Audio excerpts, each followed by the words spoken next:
Non, mais tu comprends ceci, et puis il y a cela, et puis non, mais là je peux pas, et puis il n'y a pas le temps, et puis gna gna gna, les journées sont trop courtes, etc., etc. Oui, aujourd'hui, je mets les pieds dans le plat. Arrête de te trouver des excuses. C'est de ça que l'on va parler aujourd'hui. Bonjour, bonjour. Oui, je vais grogner dans ce podcast. Oui, je vais taper du poing sur la table. Parce que ça suffit. Ça suffit. Tu trouveras toujours des bonnes excuses. Mais crotte, zut, bouse. Voilà. Voilà, vous m'avez énervé, alors je dis plein de gros mots. Des excuses, t'en trouveras toujours. Et ça prend pas. Alors là, je vais te faire un petit florilège de ce que j'entends régulièrement. Je stigmatise personne, je montre personne du doigt. Et j'ai été la première aussi, dans mes débuts, à me dire ce genre de choses. Sauf que ça ne sert à rien, ça ne rime à rien.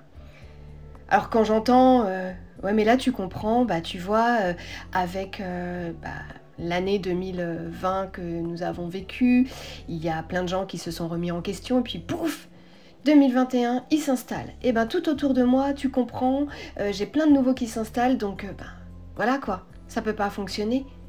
Ça peut pas fonctionner parce qu'on est trop nombreux. Donc en gros, t'es en train de me dire que toi aujourd'hui, si tu fonctionnes pas, c'est à cause des autres. D'accord ? Non, remets-toi en question. Arrête de balancer la faute sur l'autre, parce que c'est pas l'autre qui est en faute. C'est toi. C'est toi, t'as fait quelque chose qui ne va pas parce que tu n'as pas fait les bonnes choses, parce que tu n'as pas mis en place les bonnes choses. Mais entendre ça, non, c'est hors de question. Enfin, moi, je veux pas entendre ça. Parce que dans ces cas-là, tu feras jamais rien. Et si tu te caches derrière ces excuses bateaux, bah, arrête tout de suite en fait. Franchement, arrête. J'entends souvent aussi, ouais mais tu comprends, je peux pas me vendre plus cher parce que tout le monde autour de moi est beaucoup moins cher. Et déjà, moi je suis plus cher que tout le monde. Je suis au moins 3 fois plus cher que tout le monde aux alentours. Et en mariage, je te dis même pas combien de fois plus cher je suis que tous mes autres collègues. Et alors ? Et alors, d'une, je vais pas aller cracher sur les copains qui sont moins chers que moi, ils font ce qu'ils veulent. De deux, c'est pas eux qui vont me remplir mon frigo, donc je fais encore bien ce que je veux et je me vends au prix que je veux. Donc arrête. C'est pas parce que les autres sont moins chers que toi, bah tu dois pas te vendre au bon prix, quoi. C'est n'importe quoi. D'entendre, ouais mais tu comprends, moi je suis pas du secteur, donc moi je suis pas ancrée ici, je connais pas trop les gens, et puis la nana qui est là, donc ma principale concurrente, je mets des guillemets, tu les vois pas mais je mets des guillemets, ma principale concurrente, tu comprends, elle c'est vraiment la fille du coin quoi, j'allais dire la fille de la balle, c'est la fille du coin, donc elle est hyper connue, en plus ses parents sont des gens un peu connus dans la ville, machin, donc tous les contrats lui reviennent. Bah ouais, et justement, c'est ultra stimulant. C'est génial. Mais c'est trop cool.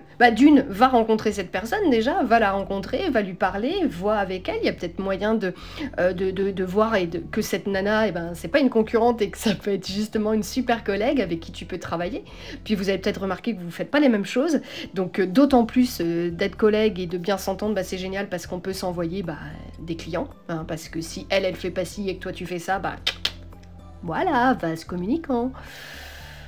C'est une fausse excuse, tu comprends ? D'aller me dire par exemple, ouais mais là tu vois, mon matériel n'est pas performant donc je ne peux pas prétendre à me vendre à tel prix. Mais quoi ? Pendant 9 ans j'ai travaillé avec des appareils photo qui ne sont pas des pleins formats, qui n'étaient pas des appareils photo professionnels. Je n'avais aucune honte. Apprends à utiliser ton matériel, utilise-le parfaitement bien et tu verras que c'est pas ça le problème. Mais pose-toi les questions. À chaque fois que tu as que tu te trouves une excuse, pose-toi 2 secondes. Accepte, tu fais ok, d'accord, bon, je me suis trouvé une excuse, ok. Mais il y a une source à tout ça. Cherche la source. Interroge-toi. Comprends. Apprends. Écoute-toi. Et là, tu vas dire, ah ok, d'accord. En fait, c'est juste que j'ai peut-être pas confiance en moi. Je mets ça sur le dos de mes appareils photo, c'est juste que j'ai pas confiance en moi. Ok, j'ai pas confiance en moi avec ces appareils photo-là. Pourquoi ? Parce que je les connais pas bien. Ah, bon, d'accord. Eh je vais apprendre à mieux les connaître. je vais tester. Pourquoi pas me faire des séances photos pour me faire la main, des choses où soit je demande un tout petit prix, soit je demande rien contre quelques images que je peux diffuser. Je teste des choses sur mes proches, etc. Je pense, il y a quelques années, j'avais voulu mettre en place une prestation que globalement je fais pas. Et j'étais pas sûre que mes appareils photo, parce qu'ils ne géraient pas bien les basses lumières, puissent être les meilleurs alliés pour ce genre de prestations. Avant de lancer le branle-bas de combat de la com sur ce genre de choses, etc., je me suis dit, je vais faire des tests. Et j'ai fait des tests, et j'ai vu que les appareils photo, ils suivaient très bien, parce que je savais les gérer, et voilà. Donc, apprends. Si c'est ça ton problème, ok, vas-y, apprends. Ouais, mais tu comprends, mon site est mal référencé, donc du coup, personne me voit. Et tu payes quelqu'un qui va t'aider. Ou tu te prends une formation, tu vois avec la chambre des métiers sur ton secteur. Il y a peut-être des formations pour apprendre à faire du référencement. Sinon, si tu préfères ne pas perdre de temps parce que toi, t'as pas envie d'apprendre ce genre de choses, voilà, ça t'intéresse pas de souci. Dans ces cas-là, tu payes quelqu'un pour le faire. Et qui va t'aider, pourquoi pas, qui va t'aider à travailler là-dessus. Et qui gérera chaque mois... régulièrement en tout cas, je vais dire même quotidiennement, et qui gérera ton site et qui gérera ton référencement. C'est n'importe quoi. Pareil, alors là, le Saint Graal. Alors, tu vas me dire, ouais, alors là, Amélie, c'est facile de dire ça, tu n'as pas d'enfant, donc tu peux pas savoir ce que c'est. Tu ne sais pas. Effectivement, je ne sais pas, et je peux pas me targuer de savoir, je n'ai pas d'enfant. Oui, c'est un fait. Et tu comprends, j'ai des enfants, donc j'ai pas le temps de faire ci ou de ça. Ouais. Ok. Par contre, t'as le temps de faire ça. T'as le temps de faire ci. Parce que je vois tes réseaux sociaux. Parce que je vois que tu fais ci. Je vois que tu fais ça. Je vois que tu passes vachement de temps sur Messenger, hein. Pendant que t'es en train de passer du temps sur Messenger à papoter, à gossiper ou je ne sais quoi. Est-ce que tu pourrais pas prendre le temps de te faire un emploi du temps où tu te poses des temps effectifs de travail, mais vraiment des trucs très prod, où tu dis, ok, bon, de telle heure à telle heure je fais ci, de telle heure à telle heure je fais ça. Par exemple, ouais, mais tu comprends, je rends mes mariages au bout de tant de temps parce que j'ai pas le temps de le faire, parce que je prends trop de séances, plus mes mariages, c'est ingérable. Déjà, quand tu prends un mariage, quand tu prends une séance photo, quand tu la valides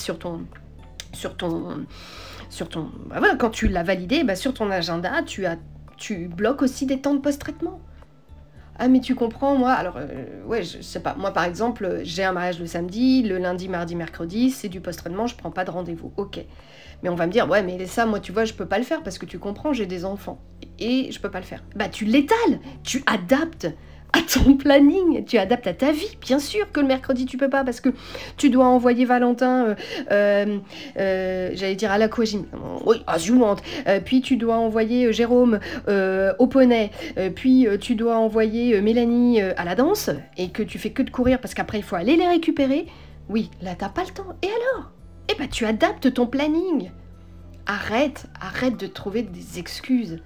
Je ne dis pas qu'elles sont pas bidons, mais arrête de trouver des excuses. Dans ces cas-là, prends moins d'expérience photo, prends moins de séances photo, accorde-toi aussi plus de temps. Parce qu'à un moment donné, c'est pareil, tu peux pas passer toute ta vie au travail, t'as une famille, ok. Accorde-toi plus de temps. Et tu verras, plus tu vas t'accorder du temps, mieux tu seras dans ta vie pro et perso, plus tu signeras des super contrats et des contrats de ouf, et tu auras peut-être un peu moins besoin de travailler. Bon, enfin, ça, c'est encore c'est un autre sujet sur lequel j'ai déjà débattu pendant longtemps. Qu'est-ce qu'on m'a déjà sorti aussi? Ah ouais, mais tu comprends, j'ai loupé les photos, ces photos-là au mariage. Ouais, mais tu comprends, c'est parce qu'en fait, c'était la faute d'eux. Ah, bah oui. C'était à fond de tonton Roger, qui ceci et qui cela. D'accord, effectivement. Enfin, de là à tout louper, non. Oui, moi, ça m'est déjà arrivé d'être embêtée, très clairement, et ne pas avoir beaucoup d'images de, par exemple, l'entrée des mariés. Je pense notamment, il y a quelques années, quelqu'un qui se disait vidéaste, qui n'était vraiment rien du tout, qui vraiment a gâché vraiment l'entrée de la mariée, très clairement, parce qu'il se mettait au milieu de tout le monde, il a gâché pour tout le monde ce moment, ça c'est sûr, parce que même le marié ne voyait pas sa propre femme arriver, donc moi il a fallu que je m'adapte, ok, mais j'ai des photos.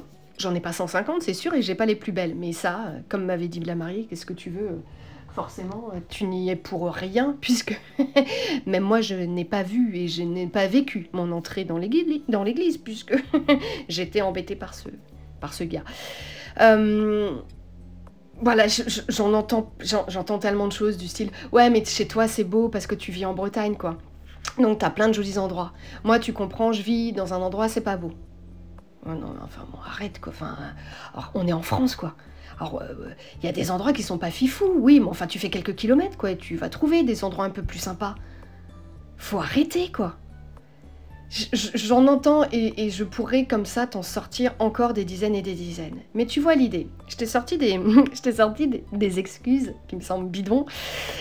Et puis j'ai essayé de te dire, bah voilà ça c'est l'excuse et voilà son pendant. Voilà le truc positif qu'on peut qu'on peut sortir de tout ça. Il y a plein de choses. Il y a des nouveaux qui viennent de s'installer. Purée, mais c'est génial, tu vas te créer un nouveau réseau, va les découvrir.